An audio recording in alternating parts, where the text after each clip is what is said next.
चलिए शुरू करते हैं कहानियों का सफर गल्प के साथ। आज की हमारी कहानी है कौवा और सांप। ये कहानी पंचतंत्र से ली गई है। तो चलिए शुरू करते हैं कहानी को। बहुत समय पहले विजयनगर राज्य के बाहर एक जंगल था। उस जंगल के एक पेड़ पर एक कौवे का जोड़ा रहता था। दोनों ने मिलकर उस पेड़ पर एक घोंसला बनाया, लेकिन उसी पेड़ की जड़ के पास विशक नाम का एक सांप रहता था, क्योंकि उसका बिल उसी पेड़ की जड़ में था। विशक बड़ा चालाक सांप था। जब जब कौवे का जोड़ा पेड़ पर अंडे देता, वो जोड़े के जाने का इंतजार करता। जब कौवे का जोड़ा इधर उधर बीज चुगने या दाना चुगने जाता था, तो खामोशी से वो पेड़ पर चढ़कर अंडे निगल जाता था। कई बार ऐसा ही होता रहा और जोड़ा इस बात से परेशान हो गया और उन्होंने तय किया कि वो इस पेड़ को छोड़कर कहीं और घोंसला बनाएंगे। जिस दिन उन्होंने जाने की तैयारी की, सुयोग से उस दिन कौवे का मित्र लोमक नाम का एक सियार वहां आ गया। लोमक ने पेड़ छोड़कर जाने का कारण पूछा, तो कौवे ने अपना सारा दुख सुनाया। सियार ने कहा, डरकर भागना समस्या का हल नहीं है।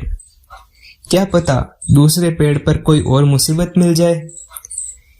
ये बात जरूर है कि तुम सांप से कमजोर हो, पर बुद्धिमानी से हम इस सांप को आसानी से हरा सकते हैं। सियार ने उन्हें एक तरकीब बताई। नदी के पास राजा का महल है।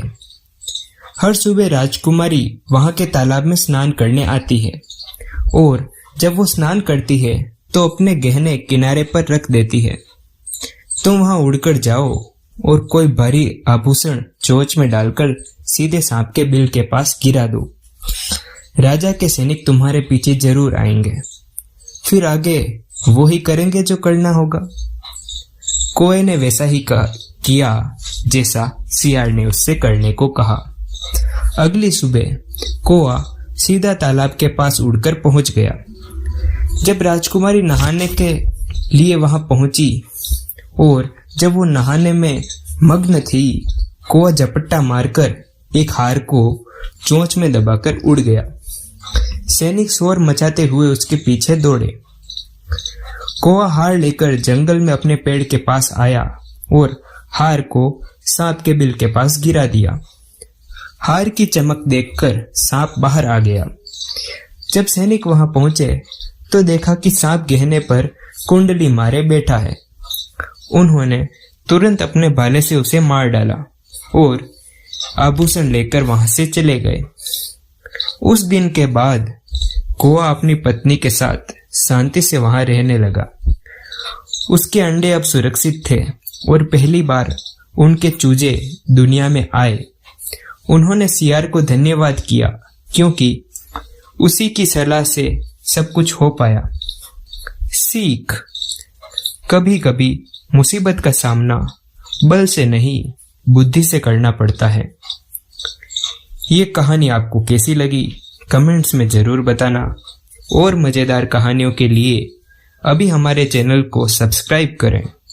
सफर के मजे ले सफर गल्प पर मिलते हैं नई कहानी के साथ। तब तक के लिए बाय बाय।